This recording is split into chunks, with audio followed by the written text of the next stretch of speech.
Tudo bem, J. Rondon? Agora há pouco eu fiz uma entrevista com Frederico Rucker pela Rádio Sensações, né, web. E eu estou postando aqui no YouTube para você acompanhar parte dessa entrevista. O comecinho dela nós tivemos um problema com a queda de internet. Então, infelizmente, a introdução e a primeira pergunta que eu fiz ao Frederico teve uma interrupção.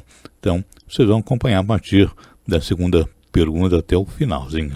Tá bom? Muito bem, então acompanhe aí. Deixa eu tomar uma coisinha aqui. Na sua opinião, é justa a reivindicação desses aposentados com direitos à RVT? E quantos poderiam ser beneficiados com o aumento do seu salário?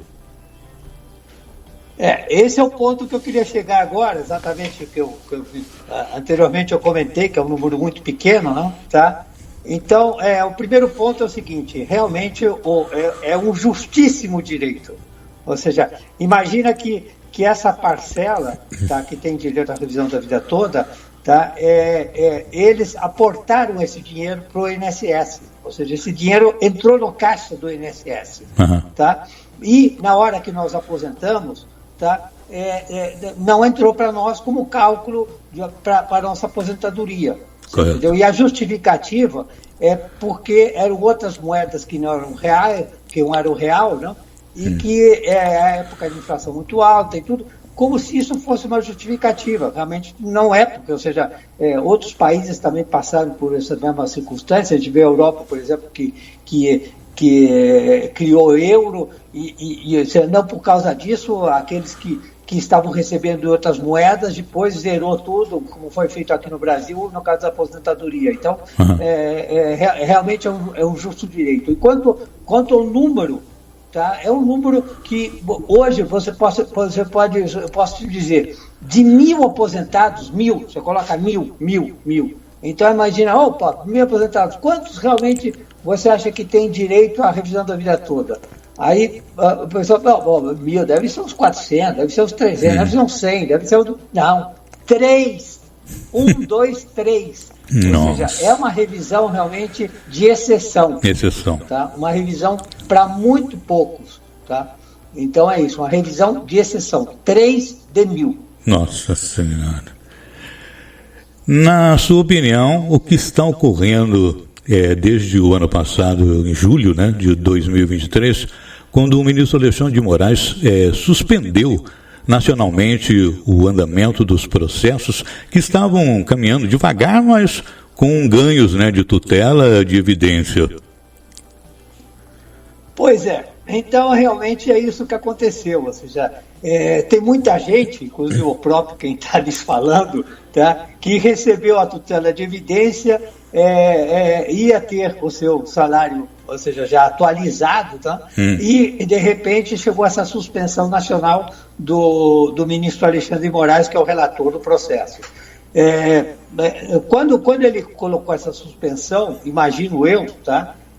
Com toda certeza, que ele pensou que realmente ia ser uma coisa rápida, não? Ia ser questão de se analisar então esses embargos, e em questão de 1, 2 semanas já voltariam a caminhar todo esse processo. Mas isso, de fato, não ocorreu, tá? Então, nós estamos, desde julho de 2023, tá? Nós estamos, assim, como quem diz, com o coração, assim, na boca, porque a gente não sabe o que vai acontecer. Então, a gente está numa ansiedade danada, tá? Entendi. Agora vem, hein? Quem foi o responsável por tirar da pauta a RVT do dia 3 de abril e por qual motivo? Bom, aí que tá. Inicialmente, todo mundo pensou, porque foi o que ocorreu vezes anteriores, que foi o presidente Barroso, né? Tá? Mas, ou seja, numa análise aí de fontes seguras, tá? chegou-se à conclusão que foi o próprio ministro Alexandre de Moraes, o relator, tá? que retirou nesses dias anteriores ao julgamento, tá? 3 ou 4, várias questões de ordem. Então aí isso também repercutiu com que gerasse uma insegurança muito grande e o próprio ministro Alexandre de Moraes, a gente tem uma fé incrível nele, não? Porque o voto dele foi um voto que ele demorou realmente 9 meses para dar o voto dele, mas foi um voto realmente fantástico, ou seja, um voto que ele entendeu realmente por que nós temos realmente que receber a revisão da vida toda. Tá? Correto. Então, só repetindo, foi o próprio Alexandre que retirou isso para colocar em outro momento. Perfeito. O que significam essas ADIs e de onde surgiram e por quê?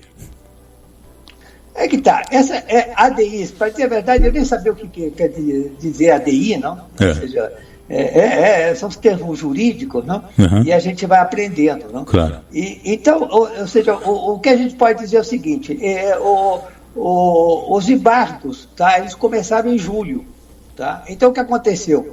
Quando eles começaram, ou seja, o ministro Zanin, tá? Ele pediu vista. Tá? Então isso quer dizer, ele não tinha o voto dele ainda, então ele disse, não, eu tenho que conhecer melhor o processo, eu entrei agora aqui no STF, coisa assim, então ele pediu vista para estudar melhor, tá?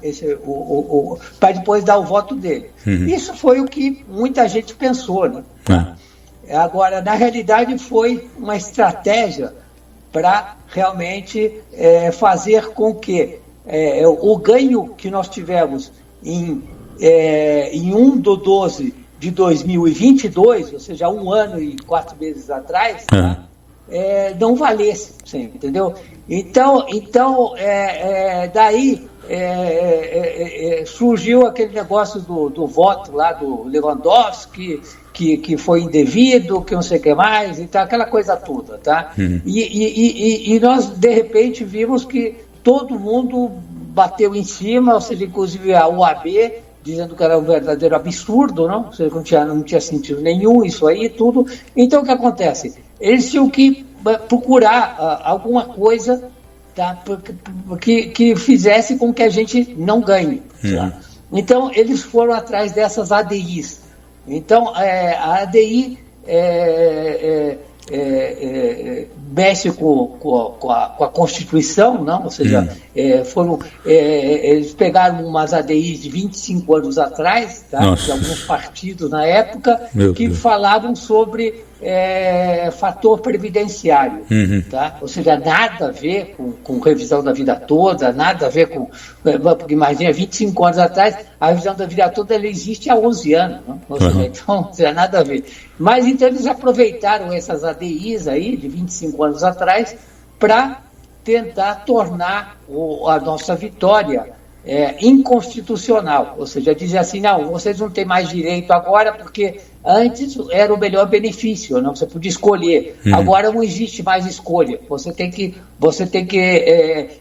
se ater a isso que está aqui, não é mais o melhor benefício. Então criou-se isso daí que surgiram essas ADIs, tá, de 25 anos atrás, que trouxeram para o plenário e realmente houve uma votação e o governo aí, ou seja, ganhou por 7-4. Tá? Entendi. O que pode ser feito e por quem para contestar essas ADIs? É que tá, é aí que a gente vem a saber, ou seja, a gente é como quem diz, ou seja, eu estava aquele dia no plenário, né? E essas ADIs foram apresentadas por partidos políticos. Na época, o PDT, tá, o PT, o PCB, e parece que o PSOL. E desses partidos todos, tá, o que poderia ser mais simpático conosco seria o PDT.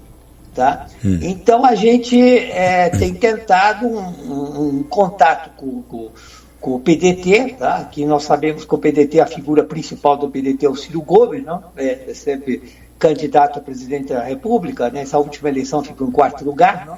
Tá? E daí ocorreu um encontro com o Ciro Gomes, tá?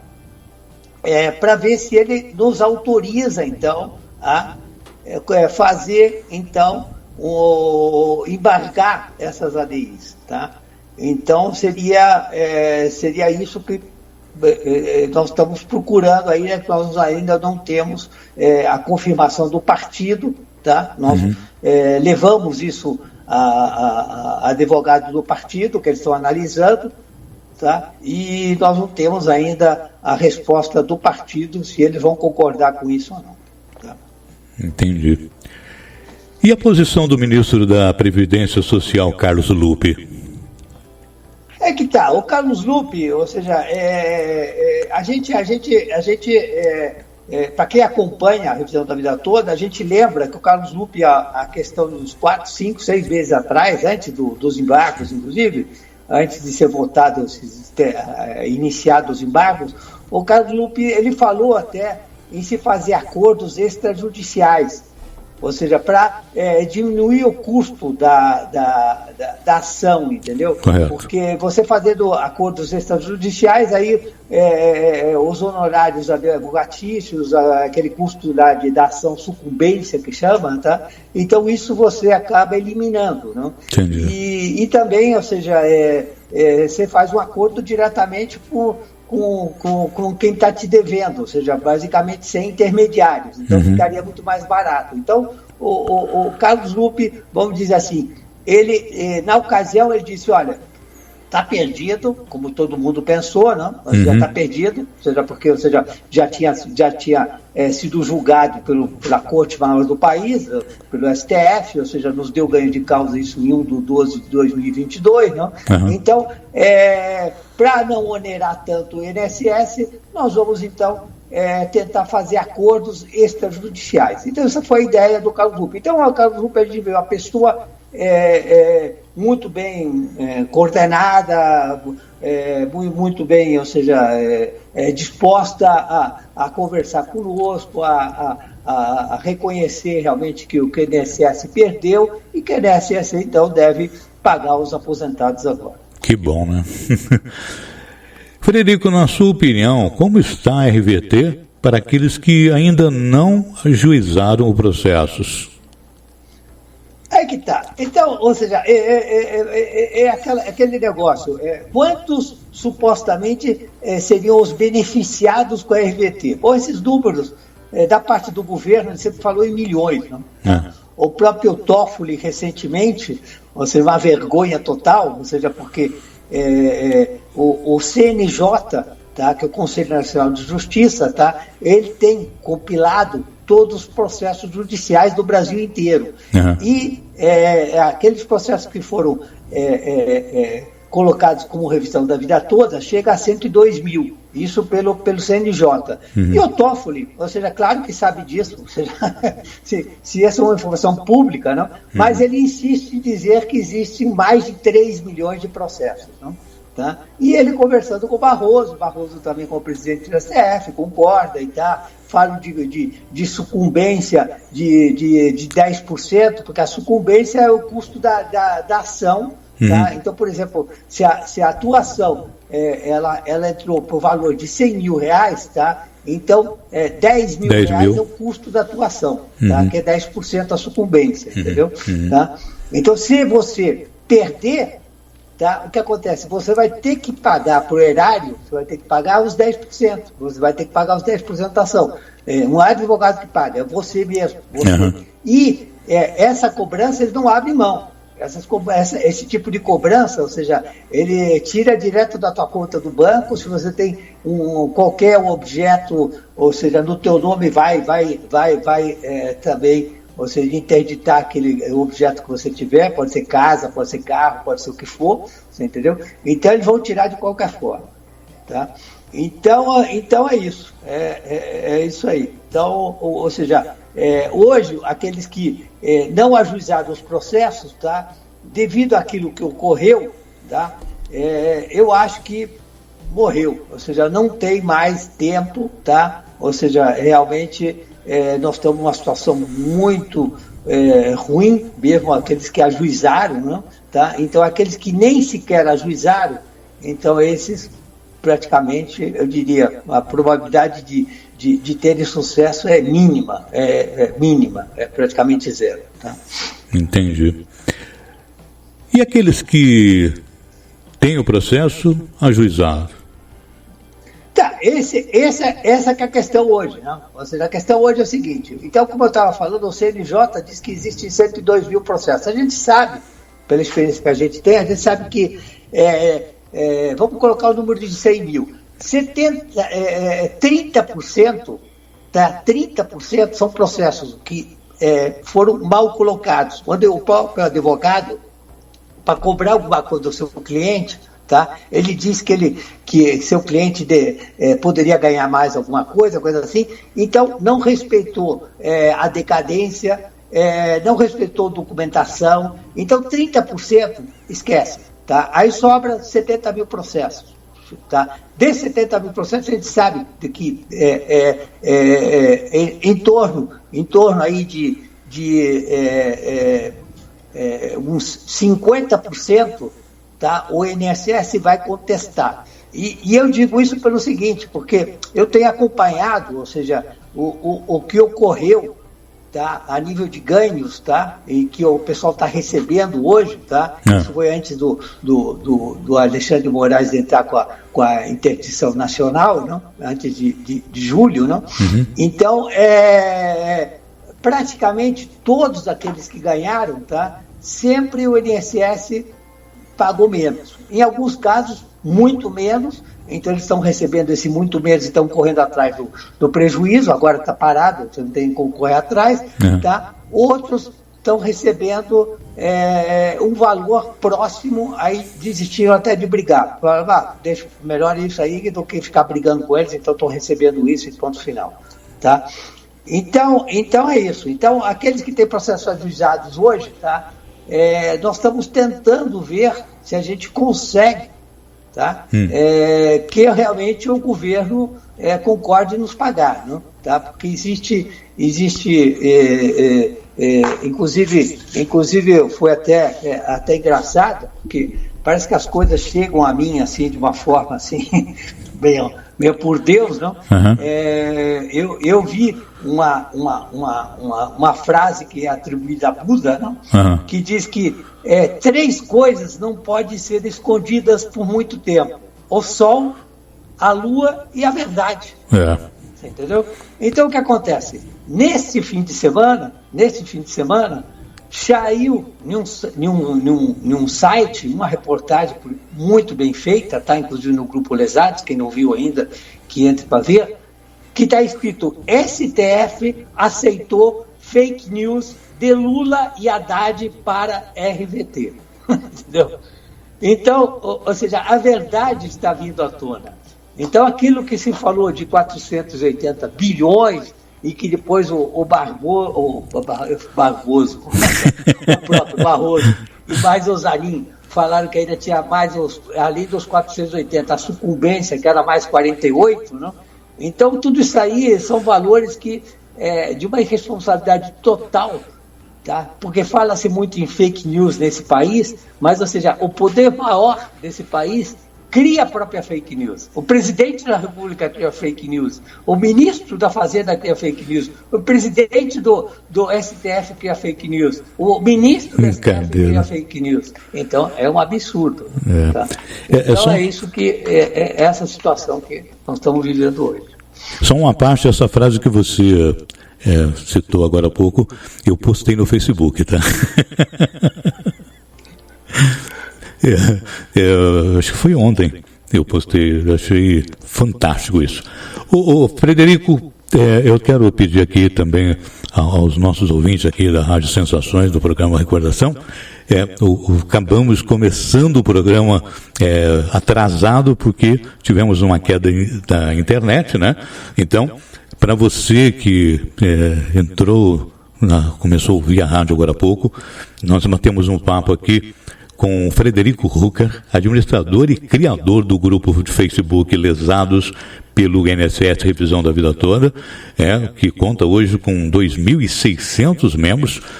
Você, quem não conhece o grupo, dá uma pesquisadinha no Facebook, né? Entre, faça parte do grupo, você que é aposentado, pensionista, é importante que você vai obter informações aí relevantes, viu?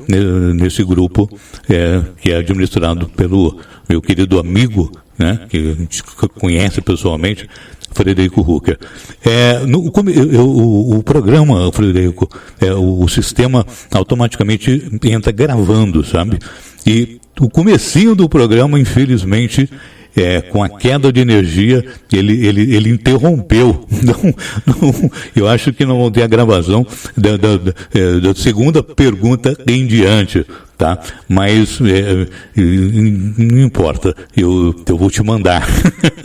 Tá? Não, perfeito. Só uma mensagem final. Tá? Não, eu vou deixar aberto, pode. O microfone está aberto para você. Tá, ok. Então a mensagem final que eu gostaria de deixar para os colegas, tá? Principalmente aqueles que já têm ações ajuizadas, tá? É que mantenham a calma, tá? E coloquem realmente na mão de Deus, tá? Ou seja, acredite em si, tá? Que nada é por acaso. Claro. Eu tenho acompanhado esse processo desde seu início. Nós tivemos como quem diz, uma montanha russa, ou seja, uma montanha russa para um adolescente é uma situação até legal, né? Agora uma montanha russa para um idoso é complicado. É complicadíssimo, entendeu? Então a gente sabe que muita gente acabou no hospital, muita gente acabou com infarto, muita gente acabou com derrame, então é uma coisa terrível. Então, para que isso não continue ocorrendo, não, ou seja, essa montanha-russa, então eu peço que vocês coloquem na mão de Deus, tá? Orem, cada um faça sua oração, tá? Criem uma corrente positiva e, ou seja, não sejam afobados, não fiquem atrás para ver, tem que acontecer esse mês que vem, não, Deus sabe que tem o seu tempo, entende? Então, não aconselho, eu diria que seria até bom se não fosse, se não entrasse em pauta a RVT nas próximas semanas, ou talvez no próximo mês, e sim mais para frente. Seria até bom para nós, na minha opinião. Entendi. Tá bom? Então, todo mundo deveria manter a calma agora, tá? Porque a calma é fundamental. E é difícil, mas pensar em outras coisas e colocar isso na mão de Deus. Como diz, né? Uma folha não cai de uma árvore se não for por vontade de Deus, né? Então, eu sempre ouvi isso e creio que ele já nos abençoou. Eu acho que vai dar tudo certo, né? Eu estou com esse processo desde 2017, né? E daí cada um tem aí um período, né, uma data, e a ansiedade, né, Frederico, ela mexe com a gente, né? Claro, porque como eu falei, uma montanha russa para um jovem é algo fantástico, né? Ele gosta disso, né? Agora para nós, para nossa saúde já debilitada, é complicado. E nós estivemos juntos, né, nessa luta em Brasília, juntos, por várias vezes, né? Sofrendo em frente ao STF. Sofremos, né? Debaixo do sol escaldante. Né? Mas acho que tudo vale a pena, né? Principalmente as pessoas saberem, né, que tem pessoas que são aposentados iguais a elas e que estão lutando por elas, né? Exato.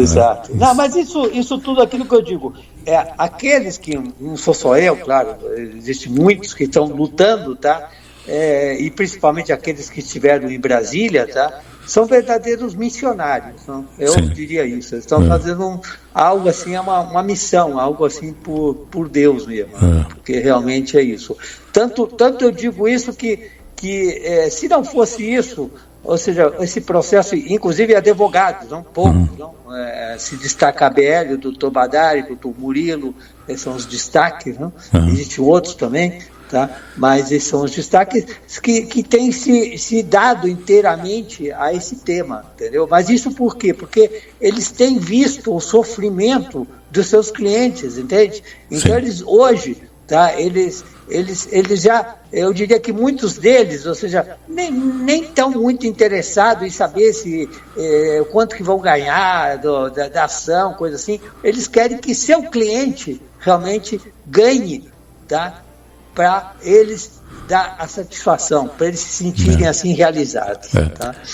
Eu assino embaixo porque eu conheci, né, o Dr. Badari, o Murilo, pessoalmente, o Dr. Nakamura, eu sei que tudo isso, né, a dedicação deles é algo maravilhoso. Muito bem. Frederico Rucker, Ok. Eu quero agradecer do fundo do meu coração esse bate-papo maravilhoso que tivemos, né? E a gente vai fazer mais, né? Não, pode fazer, ou seja, como eu disse, sobre revisão da vida toda, a gente pode tem muito assunto. Aqui. O que você perguntar, eu posso te falar. Tem muito assunto. Sem dúvida alguma, pelo que eu tenho vivido durante todo esse tempo. Você tem muito conhecimento, né? Muito. Então, eu só tenho a agradecer. Quero agradecer aí os meus queridos e amados ouvintes, né? Do Brasil inteiro e fora do Brasil, que graças a Deus acompanham o programa Recordações e toda a programação da Rádio Sensações, né? E aqueles que ainda não, né, que é a primeira vez que continuem, né, prestigiando também a Rádio Sensações, que ela não é só música, ela é informação também, tá bom? Frederico, se você gosta de música romântica, junto com a sua esposa, mande um abraço para ela, viu? Aqui do Gato Rondon. Nós vamos entrar agora com músicas românticas até às 22 horas, tá? Então, que Deus nos abençoe aí, obrigado de coração. Deus nos abençoe, muito obrigado pela oportunidade aí, e um grande abraço para todos os seus ouvintes, um abraço para você, para tua esposa. Obrigado. Tá? Ela está ouvindo lá na sala. Ela está ouvindo lá. Ela fiscaliza, porque se tiver algum problema, ela já corre me avisar. Está acontecendo isso, está acontecendo. Isso aí. Então ela me ajuda muito. Isso é gostoso, né? Então tá bom. Então, se quiser ouvir o programa, pode continuar até as 22 horas. Vamos estar aí, tá? Com música deliciosa. Hoje tem Bee Gees, tem Elton John, tem Roberta Frank. Coisa boa, hein? Só coisa boa. Tá bom? Tá? Então, mais uma vez, obrigado. Fique com Deus. E sempre que precisar da Rádio Sensações, vamos combinar, vamos bater um papo, vamos trazer informações, tá? Não tem problema nenhum, tá bom? Obrigado, viu? Ótimo.